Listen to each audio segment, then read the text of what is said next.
ഓം gum ഗണപതേ നമഃ.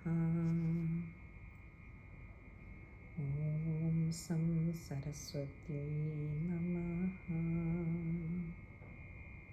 ഓം gum ഗുരുഭ്യോ നമഃ.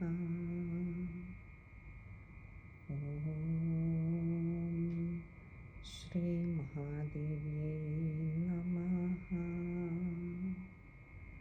ഓം ശ്രീ ജഗദംബികായൈ നമഃ. എല്ലാ സജ്ജനങ്ങളുടെയും പാദങ്ങളിൽ നമസ്കരിച്ചുകൊണ്ട് നമുക്ക് ഇന്നത്തെ സത്സംഗത്തിലേക്ക് കടക്കാമെന്ന് കരുതുന്നു. ഇനി നമ്മൾ 42 മുതലുള്ള ശ്ലോകങ്ങളാണ് നോക്കാനുള്ളത്. 42 ശ്ലോകം.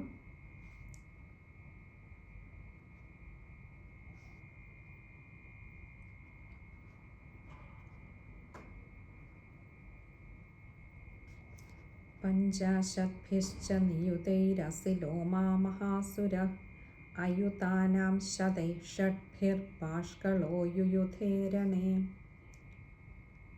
പഞ്ചാശദ്ഭിശ്ച നിയുതൈഃ അസിലോമാ മഹാസുര. അസിലോമൻ എന്നു പേരുള്ളതായിട്ടുള്ള ഒരു മഹാസുരൻ. ഇവിടെ നമുക്കറിയാം, നമ്മൾ കഴിഞ്ഞ 1-2 ശ്ലോകങ്ങളായിട്ട് ഇപ്പോൾ കണ്ടുകൊണ്ടിരിക്കുന്ന ദേവിയോട് യുദ്ധം ചെയ്ത അസുരന്മാരുടെ പേരും അവരുടെ ആ രീതികൾ, അവരുടെ കൂടെ ഉണ്ടായിരുന്ന പടകൾ, ഇതൊക്കെ എന്തിനാ പറയുന്നതെന്ന് വെച്ചാൽ, ആ ദേവി ഒറ്റയ്ക്കാണ് ഒരു വശത്തെങ്കിലും മറുവശത്ത് പടകൾക്ക് ഒരു കുറവുമുണ്ടായില്ല, ആയുധങ്ങൾക്കൊരു കുറവുമുണ്ടായില്ല. ദേവിയോട് ഏറ്റുമുട്ടാൻ വന്നത് മഹാപരാക്രമികളായിട്ടുള്ള അസുരന്മാരുമായിരുന്നു എന്നുള്ളത് നമുക്ക് മനസ്സിലാക്കി തരുന്നതിന് വേണ്ടിയിട്ടാണ്. അപ്പോൾ ഇവിടെ പറയാം അസിലോമ മഹാസുര. അസിലോമ എന്ന് പേരുള്ളതായിട്ടുള്ള ഒരു മഹാസുരൻ പഞ്ചാശദ്ഭിശ്ച നിയുതൈ. പഞ്ചാശത് എന്ന് പറഞ്ഞാൽ 50. പഞ്ചാശദ്ഭിശ്ച നിയുതൈ. ഇവിടെ 50 100,000 പടയോടുകൂടി വന്നിട്ട് അസിലോമൻ എന്ന മഹാസുരൻ ദേവിയോട് യുദ്ധം ചെയ്തു. കഴിഞ്ഞില്ല. അയുതാനാം ശതൈ ഷഡ്ഭിർ ഭാഷ്കളോ യുയുധേരണേ.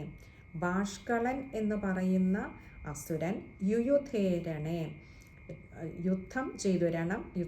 യുദ്ധത്തിൽ യുദ്ധം ചെയ്തു. ആ യുദ്ധത്തിൽ ഭാഷ്കളൻ എന്ന് പറയുന്ന അസുരൻ യുദ്ധം ചെയ്തു. എങ്ങനെ? അയുതാനാം ശതൈ ഷഡ്ഭിർ. ആയുധം 10,000 പടയോടുകൂടി. എങ്ങനെ? ഷഡ്ഭി, അതായത് 6 10,000, അതായത് 60,000. അല്ല, ശതൈ ഷഡ്ഭി എന്നാ പറഞ്ഞ 600 10,000 പടയോടുകൂടി. അപ്പോൾ നോക്കൂ, എതിർവശത്തുള്ള പടയുടെ ആ വലുപ്പം. 600 10,000 പടയോടുകൂടി വന്നിട്ടാണ് ഭാഷ്കളൻ എന്ന് പറയുന്ന അസുരൻ ദേവിയോട് യുദ്ധം ചെയ്തത്. ഇനി അടുത്തത് 43 ശ്ലോകമാണ്.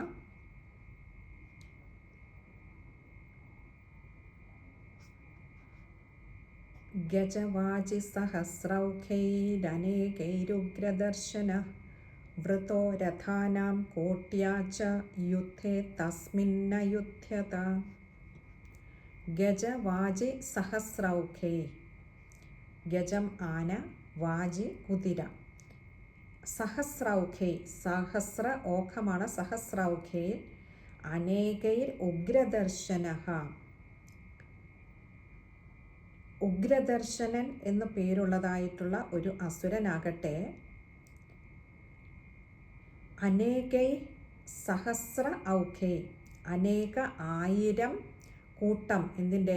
ഗജം വാജി, രണ്ടിൻ്റെയും, കുതിരപ്പട ആനപ്പട തുടങ്ങിയ അനേകായിരം പടകളോട് കൂടിയിട്ടാണ് ഉഗ്രദർശനൻ എന്ന അസുരൻ വന്ന് ദേവിയോട് യുദ്ധം ചെയ്തത്. വൃതോ രഥാനാം കോട്യാച്ച. കഴിഞ്ഞില്ല. പിന്നെയോ? കോടിക്കണക്കിന് രഥങ്ങൾ, തേർപ്പടയുണ്ടായിരുന്നു. യുദ്ധേ തസ്മിന്നയുധ്യത. എന്നിവയോട് കൂടിയിട്ടാണ് ആ ഉഗ്രദർശൻ എന്ന അസുരൻ വന്ന് ദേവിയോട് യുദ്ധം ചെയ്തത്. ഇനി 44 ശ്ലോകമാണ്. ബിഡാലാഖ്യോയുതാനാം बिडालाख्योऽयुधानां च पञ्चाशद्भिरथायुधैः युयुधे സംയുഗേ തത്ര രഥാനാം പരിവാരിത. ഇവിടെയും പാഠഭേദം കാണാം. വിലാളാഖ്യോ മഹാദൈത്യ എന്ന് ചില ഗ്രന്ഥങ്ങളിൽ കാണാം. രണ്ടും നമ്മൾ മുമ്പ് പറഞ്ഞ പോലെ അസുരന്മാരുടെ പേരുകളായതുകൊണ്ട് ഇതിലേതാണ് ശരിയെന്ന് പറയുക വയ്യ. വിലാളാഖ്യ എന്നാണെങ്കിൽ വിലാളൻ എന്ന് പേരുള്ളതായിട്ടുള്ള അല്ലെങ്കിൽ പ്രസിദ്ധനായിട്ടുള്ള, ബിഡാലാഖ്യ ആണെങ്കിൽ ബിഡാലൻ എന്ന് പ്രസിദ്ധനായിട്ടുള്ള മഹാദൈത്യ, ആ മഹാസുരൻ പഞ്ചാശദ്ഭിരഥായുധേ, പഞ്ചാശത് എന്ന് പറഞ്ഞാൽ 50, പഞ്ചാശദ്ഭി രഥ അയുധേ, 50 അയുധൈ 10,000, 50,000 രഥങ്ങളോട് കൂടി, തേർപ്പടകളോട് കൂടി വന്നിട്ടാണ് യുയുധേ സംയുഗേ തത്ര, ആ യുദ്ധത്തിൽ, യുദ്ധഭൂമിയിൽ അവിടെ വെച്ചിട്ട് വിലാളൻ എന്ന് പറയുന്നതായിട്ടുള്ള ആ മഹാസുരൻ രഥാനാം പരിവാരിത എന്ന് പറഞ്ഞാൽ ഇത്രയും രഥങ്ങളുടെ പരിവാരങ്ങളോട് കൂടി വന്നിട്ടാണ് ദേവിയോട് യുയുധേ യുദ്ധം ചെയ്തത്. ഈ 45-ാമത്തെ ശ്ലോകമാണ്. അന്യേ ച തത്രായുധശോ രഥനാഗഹയൈർവൃതാ യുയുധു സംയുഗേ ദേവ്യാ സഹ തത്ര മഹാസുരാ. അന്യേ ച തത്ര അയുധശോ, ഇതൊന്നും പോരാത്തതിന് അന്യേ വേറെയും, തത്ര അവിടെ അയുധശോ എന്ന് പറഞ്ഞ ആയുധം 10,000, 10,000 അസുരന്മാർ രഥനാഗഹയൈർവൃത, അനേകായിരം രഥങ്ങളോട് കൂടിയിട്ട്, രഥങ്ങൾ മാത്രമല്ല അവിടെ ഭഗവതിയോട് വൃത അവിടെ ചുറ്റിനുമുണ്ടായിരുന്നെന്ന് പറഞ്ഞാൽ ദേവിയോട് യുദ്ധം ചെയ്യാൻ എത്തി. യുയുധു ആ യുദ്ധഭൂമിയിൽ എത്തി, യുയുധു യുദ്ധം ചെയ്തു, സംയുഗേ ആ യുദ്ധഭൂമിയിൽ ദേവിയുടെ ഭഗവതിയോട് യുദ്ധം ചെയ്തു. സഹ തത്ര മഹാസുര, അപ്പോൾ അനേകായിരം ആനപ്പടകളും കുതിരപ്പടകളും തേർപ്പടകളും ഒക്കെ കൂട്ടിക്കൊണ്ട് വന്ന് ദേവിയോട് ചുറ്റിനും നിന്ന് മറ്റനേകായിരം അസുരന്മാരും യുദ്ധം ചെയ്തു. നമ്മളിവിടെ കുറേ പേരുടെ വില്ലാളി വീരന്മാരായിട്ടുള്ള കുറേ അസുരന്മാരുടെ, മഹാപരാക്രമികളായിട്ടുള്ളവരുടെ പേരുകളും അവരോടൊപ്പമുള്ള സൈന്യത്തിൻ്റെയൊക്കെ ഒരു ഏകദേശ കണക്കുകളും പറഞ്ഞപ്പോൾ തന്നെ നമുക്കൊന്നും സങ്കല്പിക്കുവാൻ പോലും കഴിയില്ല. അല്ലെങ്കിൽ ഒരു നിമിഷം നമുക്ക് ആ അമ്മയിൽ വിശ്വാസമുണ്ടെങ്കിൽ പോലും ഒരല്പം ഭയം തോന്നും അല്ലേ? ഇത്രയും വലിയൊരു പടയോട് ദേവി തനിയെ നിന്ന് ഏറ്റുമുട്ടുന്നത് ഓർക്കുമ്പോൾ തന്നെ ഇവിടെ പറയാം, ഇതൊന്നും പോരാ, കഴിഞ്ഞില്ല, മറ്റനേകായിരം 10,000 പടകളോടുകൂടി അനേകായിരം അസുരന്മാരും ദേവിയോട് ചുറ്റിനും നിന്ന് യുദ്ധം ചെയ്തു. ഇനി 46-ാമത്തെ ശ്ലോകമാണ്. കോടി കോടി സഹസ്രൈസ്തു രഥാനാം ദന്തിനാം തഥാ ഹയാനാം ച വൃതോ യുദ്ധേ തത്രാഭൂന്മഹിഷാസുര. കോടി കോടി സഹസ്രൈസ്തു, ഇവിടെ കോടി കോടി എന്ന് പറയുന്നത് കൊണ്ട് അത്രയും വലിപ്പത്തെ കാണിക്കുന്നതിന് വേണ്ടിയാണ്, കൃത്യം എണ്ണമല്ല, അത്രയേറെ ഉണ്ടായിരുന്നു. സഹസ്രൈസ്തു അത്രയേറെ ആയിരക്കണക്കിന്, രഥാനാം ദന്തിനാം തഥാ, രഥാനാം അതായത് തേർപ്പടകളുണ്ടായിരുന്നു, ദന്തിനാം ആനപ്പടകളുണ്ടായിരുന്നു, ഹയാനാം കുതിരപ്പടകളുണ്ടായിരുന്നു, ച വൃതോ യുദ്ധേ ചുറ്റിനും നിന്ന് യുദ്ധത്തിൽ യുദ്ധം ചെയ്തു. ആര്? തത്രാഭൂൻ മഹിഷാസുര, തത്രാഭൂത് മഹിഷാസുര, അവിടെ ആ മഹിഷാസുരനും ഇത്രയേറെ സന്നാഹങ്ങളോട്, കോടിക്കണക്കിന് 10,000 ആനത്തേര് അതേപോലെ കുതിരപ്പടകൾ ഒക്കെയായിട്ട് ദേവിയോട് ചുറ്റിനും നിന്ന് യുദ്ധം ചെയ്തു. ഇപ്പോൾ മഹിഷാസുരൻ്റെ കാര്യവും ഇപ്പോൾ പുറത്തു വരികയാണ് അല്ലേ? ആദ്യം സൈന്യങ്ങളെക്കുറിച്ച് പറഞ്ഞു. സൈന്യങ്ങളാണ് ചുറ്റിനും ഉണ്ടായിരുന്നെങ്കിൽ മഹിഷാസുരൻ പിറകിലേക്ക് മാറിയില്ല, അല്ലെങ്കിൽ പിൻവാങ്ങി ഭയന്ന് മാറി നിൽക്കുകയായിരുന്നില്ല. സൈന്യത്തിനോടൊപ്പം തന്നെ മഹിഷാസുരനും മറ്റുള്ള പടകളോടുകൂടി ഉണ്ടായിരുന്നു യുദ്ധം ചെയ്യുന്നതിനായിട്ട്, ദേവിയോട് ഏറ്റുമുട്ടുന്നതിനായിക്കൊണ്ട്. ഇനി 47-ാമത്തെ ശ്ലോകമാണ്.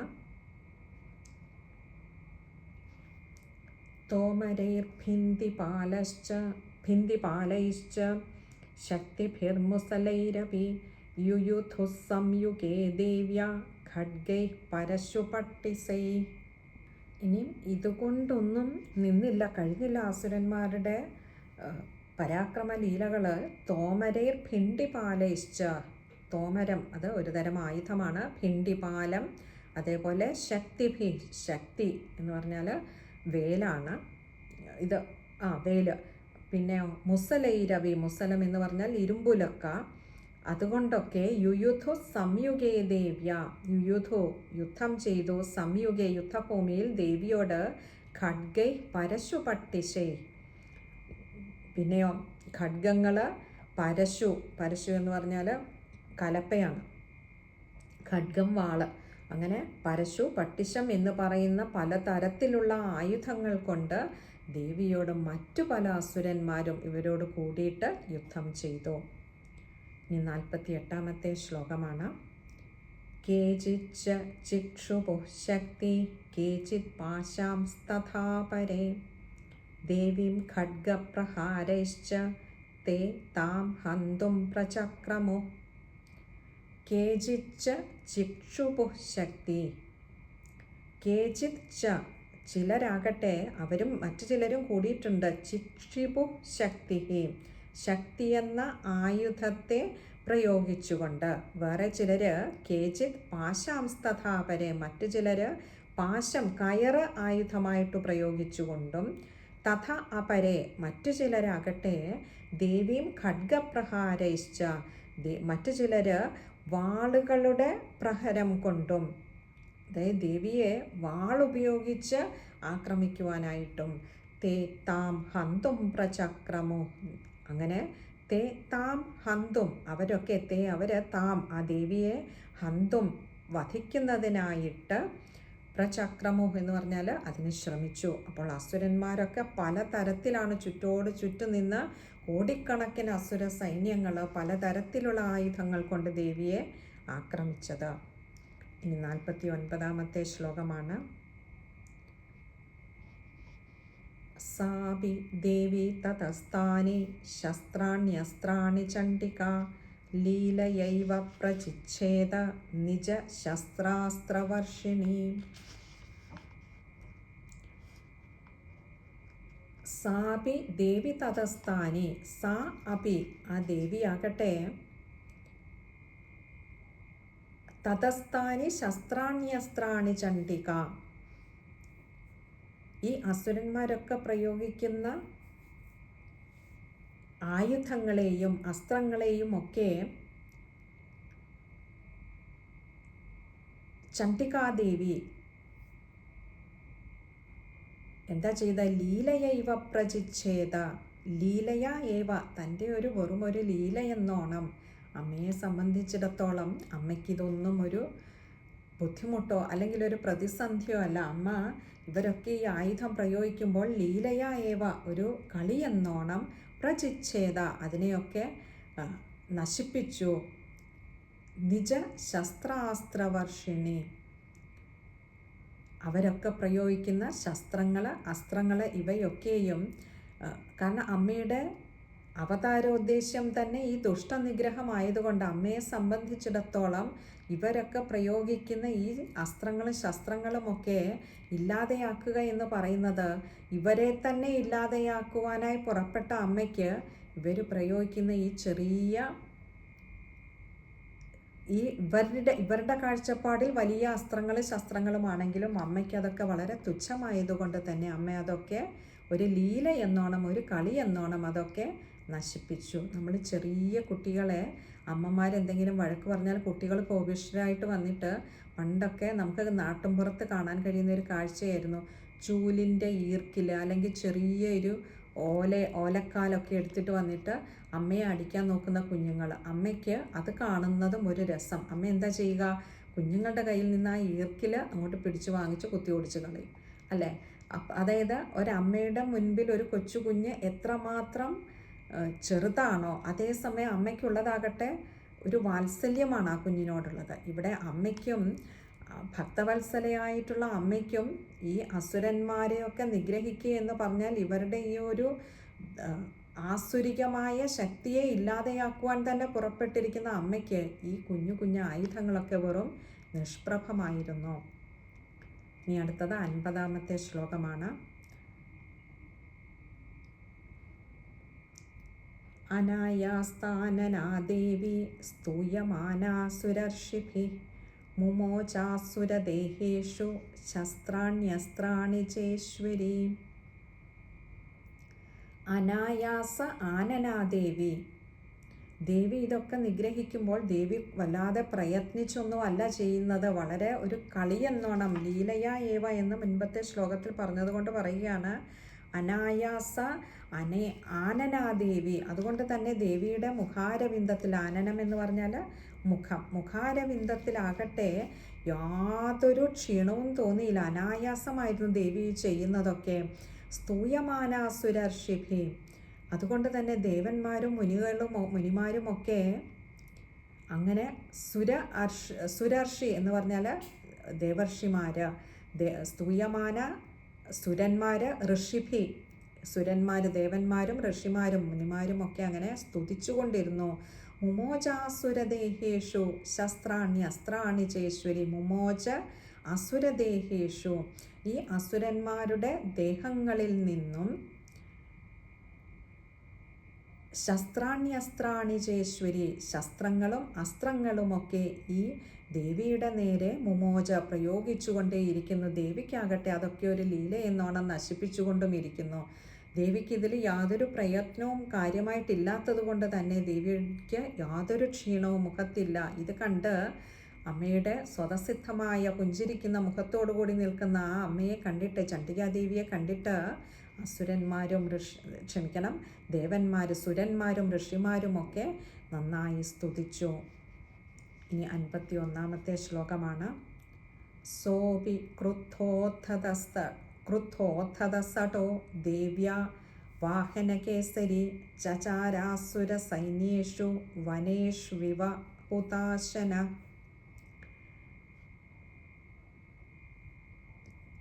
വനേഷ്വിവ ഹുതാശന, വനേഷു ഇവ വനങ്ങളിൽ എന്ന പോലെ, ഹുതാശന ചചാര അസുര സൈന്യേഷു.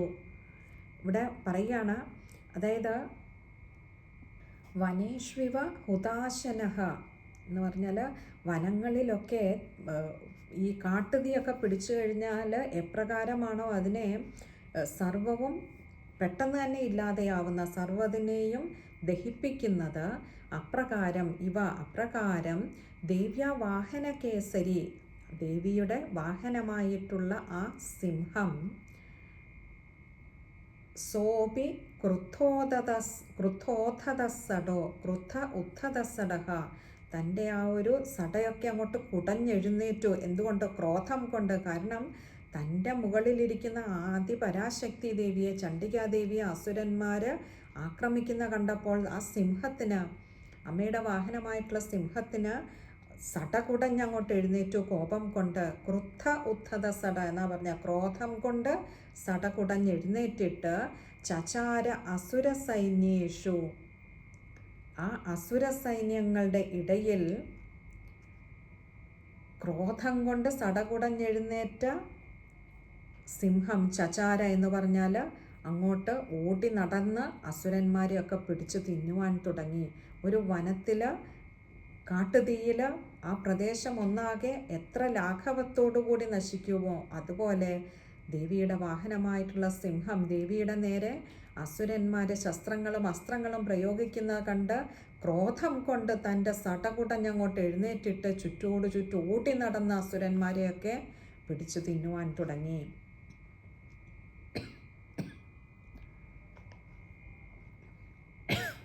ഇനി 52-ാമത്തെ ശ്ലോകമാണ്. കേഷാംചിത് ബാഹവച്ഛിന്ന ഛിന്നഗ്രീവാസ്തഥാ പരേ ശിരാംസി പേതുരന്യേഷാം അന്യേ മധ്യേ വിദാരിതാഃ. കേഷാഞ്ചിത് ബാഹവച്ഛിന്ന,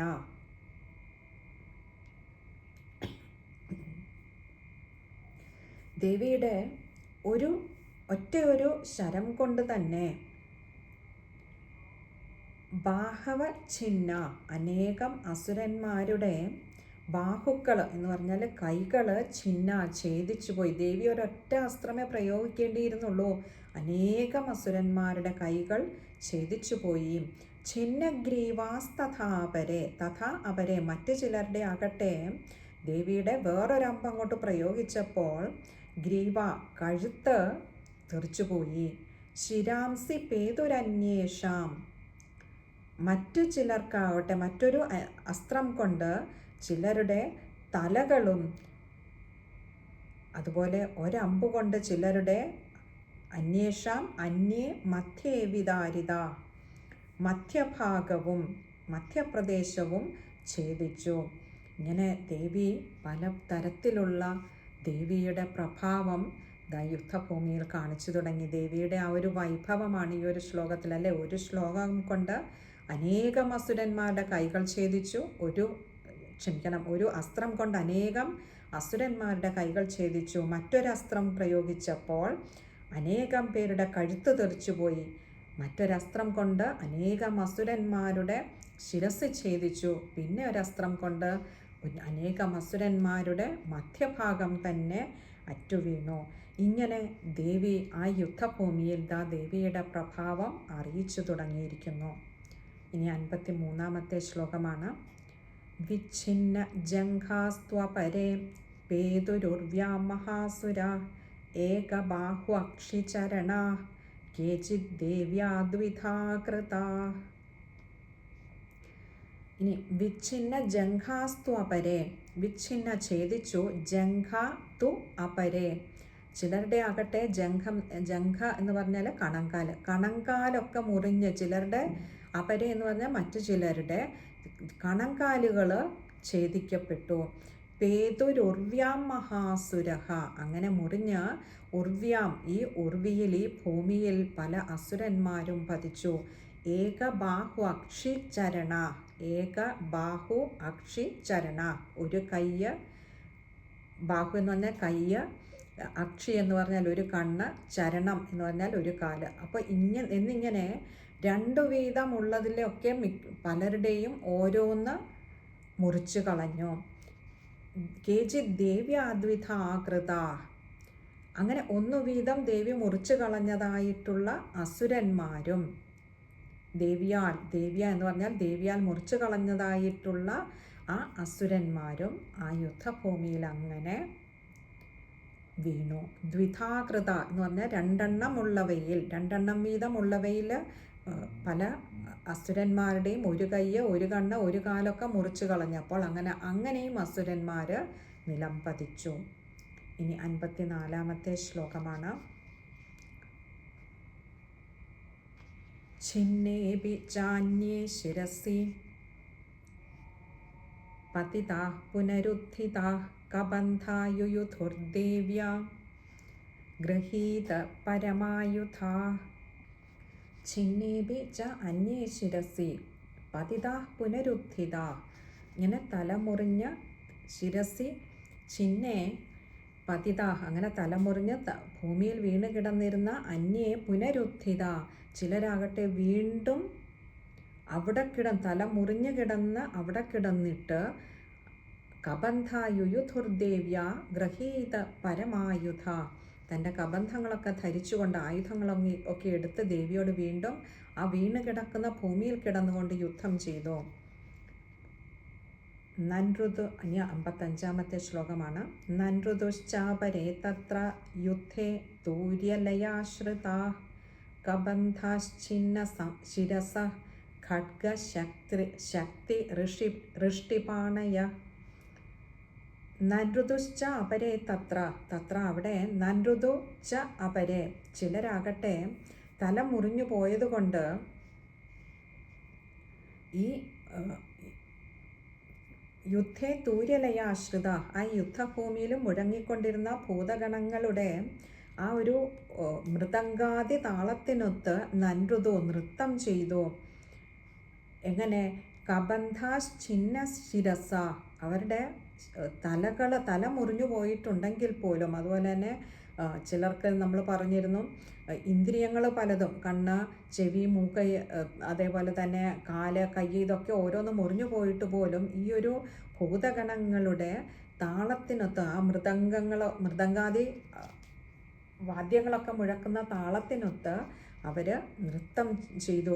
എങ്ങനെ? ഖഡ്ഗ ശക്തി ഋഷ്ടിപാണയ, കയ്യിൽ വാള്, വേല തുടങ്ങിയ ആയുധങ്ങളൊക്കെ ഏന്തിക്കൊണ്ട്, ആ ഒരു കയ്യേ ഉള്ളുവെങ്കിലും ആ ഒരു കയ്യിൽ ആയുധങ്ങളൊക്കെ ഏന്തിക്കൊണ്ട്, പലരും പല ആയുധങ്ങൾ ഏന്തിക്കൊണ്ട് ഇതിനോടൊപ്പം അറിയാതെ നൃത്തം ചെയ്തു. വന്നത് യുദ്ധഭൂമിയിൽ ദേവിയോട് യുദ്ധം ചെയ്യാനാണെങ്കിൽ പോലും ആ ഭൂതഗണങ്ങളുടെ വാദ്യഘോഷങ്ങളിൽ മയങ്ങി അവർ യുദ്ധം ചെയ്തു. അടുത്തതിന് 56-ാമത്തെ ശ്ലോകമാണ്. തിഷ്ഠ തിഷ്ഠേതി ഭാഷന്തോ ദേവി മന്യേ മഹാസുരാ, തിഷ്ഠ തിഷ്ഠേതി ചൈവോക്ത ദേവ്യാ യുയുധിരേ രണേ. തിഷ്ഠ തിഷ്ഠേതി ഭാഷന്തോ, നിൽക്ക് നിൽക്ക്, തിഷ്ഠ എന്ന് പറഞ്ഞാൽ നിൽക്ക്, നിൽക്ക് നിൽക്ക്, ഇതി ഭാഷന്തോ എന്ന് പറഞ്ഞുകൊണ്ട് ദേവീം അന്യേ മഹാസുര, ദേവിയോട് നിൽക്ക് നിൽക്ക് എന്ന് പറഞ്ഞിട്ട് ചില അസുരന്മാർ തിഷ്ഠ തിഷ്ഠേതി ചൈവോക്ത, ദേവിയും അതേപോലെ തന്നെ പറഞ്ഞുകൊണ്ട് അതേപടി തന്നെ തിരിച്ചു പറഞ്ഞെന്താ? തിഷ്ഠ തിഷ്ഠ ഇതി, നില്ല നില്ല എന്ന് പറഞ്ഞുകൊണ്ട് ദേവ്യാ യുയുധിരേ രണേ, തിരിച്ച് ഈ അസുരന്മാരോട് ദേവി ആ യുദ്ധക്കളത്തിൽ യുയുധിരെ യുദ്ധം ചെയ്തുകൊണ്ടേയിരുന്നു. അതായത് അസുരന്മാർ നിർത്താൻ പറഞ്ഞപ്പോൾ ദേവി നിർത്തുകയല്ല, ദേവിയും തിരിച്ച് അവർ പറഞ്ഞത് ഏറ്റു പറഞ്ഞു, നിൽക്ക് നിൽക്ക്, അതായത് നിങ്ങളിനിയും യുദ്ധം ചെയ്തിട്ട് കാര്യമില്ല, നിങ്ങളുടെ അവസാനം അടുത്തിരിക്കുന്നു, ഞാൻ വേണമെന്ന് ചെയ്യാൻ പോവുകയാണ് എന്നുള്ള രീതിയിൽ ദേവി യുദ്ധം തുടർന്നുകൊണ്ടേയിരുന്നു. ഇനി 57-ാമത്തെ ശ്ലോകമാണ്. പതിതൈ രഥനാഗാശ്വൈരസുരൈശ്ച വസുന്ധര അഗമ്യ സാഭവത്തത്ര യത്രാഭൂത്സമഹാരണ. പതിതൈ രഥനാഗാശ്വൈ അസുരൈശ്ച വസുന്ധര, വസുന്ധര പതിതൈ, ആ ഭൂമിയിലാകെ അങ്ങനെ പതിച്ചു കിടക്കുകയാണ്. ആര്? എന്തൊക്കെയാ? രഥനാഗ അശ്വൈ അസുരൈ, അസുരന്മാർ, ആന, കുതിര തുടങ്ങി, അതുപോലെ രഥങ്ങൾ, അനേകം രഥങ്ങളൊക്കെ യുദ്ധത്തിൽ വന്നതൊക്കെ ഒടിഞ്ഞു വീണ് കിടപ്പുണ്ട്. അതൊക്കെ വീണ് കിടന്നതുകൊണ്ട് അഗമ്യ സ അഭവത്തത്ര, അഗമ്യ പ്രാപിക്കാൻ പറ്റാത്തതായി, അതായത് അവിടെ എത്തിച്ചേരാൻ പറ്റാതെയായി. സ അഭവത്തത്ര യത്രാഭൂത് സ മഹാരണ, കാരണം അവിടെ അത്രയും ഇങ്ങനെയുള്ള ആനകൾ, തേര്, കുതിര, അതുപോലെ അസുരന്മാരൊക്കെ അങ്ങനെ മരിച്ചു കിടക്കുക കാരണം അവിടെ മറ്റാർക്കും തന്നെയും തത്ര അവിടെ യത്ര അഭൂത് സ മഹാരണ, പാടില്ലാത്ത വിധത്തിലായി തീർന്നു ആ മഹായുദ്ധഭൂമി. ഇനിയും 58-ാമത്തെ ശ്ലോകമാണ്. ശോണിതൗഖ മഹാനദ്യ സദ്യസ്തത്ര വിശുശ്രുവു മധ്യേ ചാസുര സൈന്യസ്യ വാരണാസുരവാജിനാം. ശോണിതൗഖ മഹാനദ്യ, അവിടെ രക്തത്തിൽ, ശോണിതം എന്ന് പറഞ്ഞാൽ രക്തം, രക്തം അങ്ങനെ ഒഴുകി, ഓഖം എന്നാൽ കൂട്ടം, പ്രവാഹം, രക്തം അങ്ങനെ എങ്ങനെ മഹാനദ്യ, ഒരു മഹാനദിയായിട്ട് അങ്ങനെ ഒഴുകിക്കൊണ്ടിരിക്കുന്നു. സദ്യസ്തത്ര വിശുശ്രുവുഹു, അങ്ങനെ അവിടെ, അതായത് വളരെ പെട്ടെന്ന് അങ്ങനെ ഒഴുകിക്കൊണ്ടിരിക്കുന്നു, പറഞ്ഞാൽ അത്രയേറെ രക്തം തളം കെട്ടി അങ്ങനെ വലിയൊരു മഹാനദിയായി ഒഴുകിക്കൊണ്ടിരിക്കുന്നു. മധ്യേ ചാസുര സൈന്യസ്യ, അതിൻ്റെ നടുവിൽ ആ അസുര സൈന്യങ്ങളുടെ അസുര സൈന്യസ്യ മധ്യേ, അസുര സൈന്യങ്ങളുടെ മധ്യത്തിൽ വാരണാസുരവാജിനാം, അസുരന്മാരുടേത് ആന, അതുപോലെ കുതിരകൾ, ഇവയുടെയൊക്കെ രക്തം അങ്ങനെ ഒഴുകി ഒലിച്ചു ചേർന്ന് വലിയൊരു മഹാനദിയായി പ്രവഹിച്ചു കൊണ്ടിരിക്കുകയാണ്. എത്ര ഭീകരമായ ഒരു അന്തരീക്ഷമാണ് ആ യുദ്ധഭൂമിയിൽ ദേവി ഞൊടിയിട കൊണ്ട് സൃഷ്ടിച്ചത് എന്ന് പറയണം. അതായത് അസുരന്മാരെയൊക്കെ നിമിഷ നേരം കൊണ്ട് ദേവി കൊന്നൊടുക്കി. ഇനി 59-ാമത്തെ ശ്ലോകമാണ്. ക്ഷണേന തദ്ബലം സർവം അസുരാണാമഥാംബിക നിന്യേ ക്ഷയം യഥാ വഹ്നിസ്തൃണദാരുമഹാചയം. ക്ഷണേന തദ്ബലം സർവം അസുരാണാം അഥ അംബിക. തൃണ ദാരു മഹാജയം. തൃണം എന്ന് പറഞ്ഞാൽ പുല്ല്, ദാരു വൃക്ഷങ്ങൾ. അപ്പോൾ ഇവിടെ പറയാം യഥാ വഹ്നി തൃണദാരു മഹാജയം. എപ്രകാരമാണോ അഗ്നി, അതായത് ഒരു കാട്ടുതീയെക്കുറിച്ചാണ് ഇവിടെ വീണ്ടും അതേ ഉപമ പറയുകയാണ്. കാട്ടുതീ പിടിപെട്ട് എപ്രകാരമാണോ ക്ഷണനേരം കൊണ്ട് നിന്നേക്ഷയം, എത്ര പെട്ടെന്നാണോ പുല്ലുകൾ തുടങ്ങിയ വൃക്ഷസമൂഹങ്ങളൊക്കെയും ഭസ്മമാകുന്നത്, അതേപോലെ ക്ഷണേന തദ്ബലം സർവം അസുരാണാം അഥ അംബികാം. അതേ പ്രകാരത്തിൽ എന്ന് പറഞ്ഞാൽ അതേപോലെ എപ്രകാരമാണോ കാട്ടുതീയിൽ ഇതൊക്കെ ക്ഷണനേരം കൊണ്ട് നശിക്കുന്നത്, അതേപോലെ ദേവിയുടെ തദ്ബലം സർവം അസുരാണാം, ദേവിയുടെ ആ മഹാവൈഭവം കൊണ്ട്, മഹാബലം കൊണ്ട് സർവം അസുരാണാം, സർവ അസുരന്മാരും, എല്ലാ അസുരന്മാരും ക്ഷണേന, വളരെ ക്ഷണനേരം കൊണ്ട് തന്നെ ക്ഷയത്തെ പ്രാപിച്ചു, അല്ലെങ്കിൽ മരിച്ചു വീണു. ഇനി അടുത്തത് 60ാമത്തെ ശ്ലോകമാണ്. സച സിംഹോ മഹാനാദമുത്സൃജൻ ധുതകേസര ശരീരേഭ്യോമരാരീണാം അസൂനിവ വിജിൻവതി. സ ച സിംഹം, ആ സിംഹമാകട്ടെ മഹാനാദം ഉത്സൃജൻ, വലിയ ശബ്ദത്തിൽ അങ്ങനെ സിംഹം ഗർജിക്കുവാൻ തുടങ്ങി. ധുത കേസര ശരീരേഭ്യോ അമരാരീണാം അസൂനിവ വിജിൻവതി. എന്തിനു വേണ്ടിയിട്ടാണ് അങ്ങനെ ഒരു ഘോര ശബ്ദം മുഴക്കിയത് എന്നാണെങ്കിൽ, ശരീരേഭ്യോ അമരാരീണാം, അതായത് ഈ അസുരന്മാരുടെ ഇടയിൽ ആരുടെയെങ്കിലും ശരീരത്തിൽ അസൂനിവ വിജിൻവതി, പ്രാണനുണ്ടോ എന്ന് അന്വേഷിക്കുകയാണോ എന്ന് തോന്നുന്നു. അവിടെയൊക്കെ ആ സിംഹം അങ്ങനെ ഘോരമായ ഗർജനം നടത്തിക്കൊണ്ട് അവിടെയൊക്കെ പരിശോധന നടത്തിക്കൊണ്ടിരുന്നു. ഇവിടെ ഘോരമായ ഈ ഗർജനത്തിൽ ഏതെങ്കിലും അസുരൻ ജീവനോടെ ഉണ്ടെങ്കിൽ ഒന്നുകിൽ ഭയന്ന് കണ്ണു തുറക്കുകയോ എഴുന്നേറ്റ് ഓടാൻ ശ്രമിക്കുകയോ രക്ഷപ്പെടാൻ ശ്രമിക്കുകയോ ഒക്കെ ചെയ്യുമല്ലോ, അല്ലെങ്കിൽ ഒന്ന് ചലിക്കുകയെങ്കിലും ചെയ്യുമല്ലോ. അപ്പോൾ പ്രാണൻ്റെ ഒരു തരിയെങ്കിലും അവശേഷിച്ചിട്ടുണ്ടെങ്കിൽ അവരെയും കൂടി ഇല്ലാതെയാക്കുവാൻ ആ സിംഹം തന്നെ മുൻകൈയെടുത്ത് അങ്ങനെ ഘോരഗർജനം നടത്തി യുദ്ധഭൂമിയിൽ അങ്ങനെ പരതി നടന്നു. ഇനി അടുത്തത് 61ാമത്തെ ശ്ലോകമാണ്, ഈ അധ്യായത്തിലെ അവസാനത്തെ ശ്ലോകമാണ്. ദേവ്യാ ഗണേശ്ച തൈസ്തത്ര കൃതം യുദ്ധം തഥാസുരൈ. മഹാസുരൈ എന്നും തഥാസുരൈ എന്നും പാഠഭേദം കാണാം. അഥൈനാം തുഷ്ടുവുർദേവ പുഷ്പവൃഷ്ടിമുചോ ദിവി. ദേവ്യാ ഗണേശ്ച തൈസ്തത്ര കൃതം യുദ്ധം മഹാസുരൈ. അങ്ങനെ ദേവിയാൽ, അമ്മയാൽ, ചണ്ഡികാദേവിയാൽ സൃഷ്ടിക്കപ്പെട്ടിട്ടുള്ളതായിട്ടുള്ള ഗണേശ്ച ഭൂതഗണങ്ങളും തൈസ്തത്ര അവരും അവിടെ ആ യുദ്ധത്തിൽ കൃതം യുദ്ധം മഹാസുരൈ ആ അസുരന്മാരോട് യുദ്ധം ചെയ്തു. തന്നെയല്ല, ഈ ഭൂതഗണങ്ങളുമായിട്ടുള്ള ഏറ്റുമുട്ടലിലും അനേകം അസുരന്മാർ വധിക്കപ്പെടുകയും ചെയ്തു. അഥൈനാം തുഷ്ടുവുർദേവ, അഥ ഏനാം ഇത് കണ്ടിട്ട് തുഷ്ടുവുർദേവ ആ ദേവന്മാർ അത്യധികം സന്തോഷിച്ചിട്ട് പുഷ്പവൃഷ്ടി മുജോ ദിവി പുഷ്പവൃഷ്ടി നടത്തുകയും സ്തുതിക്കുകയും ചെയ്തു ദേവിയെ. ദേവന്മാർക്ക് ഇപ്പോൾ ദേവിയുടെ ആ ചണ്ഡികാദേവിയുടെ വൈഭവം കണ്ടിട്ട് അത്യധികം സന്തോഷിച്ച് ദേവിയെ സ്തുതിക്കുകയും പുഷ്പവൃഷ്ടി നടത്തുകയും ചെയ്തു. ഇവിടെ ഈ ഒരു അധ്യായത്തിൽ നമ്മൾ മുൻപേ പറഞ്ഞിരുന്നു, മഹിഷാസുരൻ്റെ സൈന്യങ്ങളെ വധിക്കുന്നതാണ് ഈ ഒരു അധ്യായത്തിൽ പറയുന്നത്. ഇതിൻ്റെ തുടർച്ചയാണ് 3ാമത്തെ അധ്യായം. അവിടെ മാത്രമേ മഹിഷാസുര വധം പ്രതിപാദിക്കപ്പെടുന്നുള്ളൂ എന്ന് നമ്മൾ മുൻപേ പറയുകയുണ്ടായി.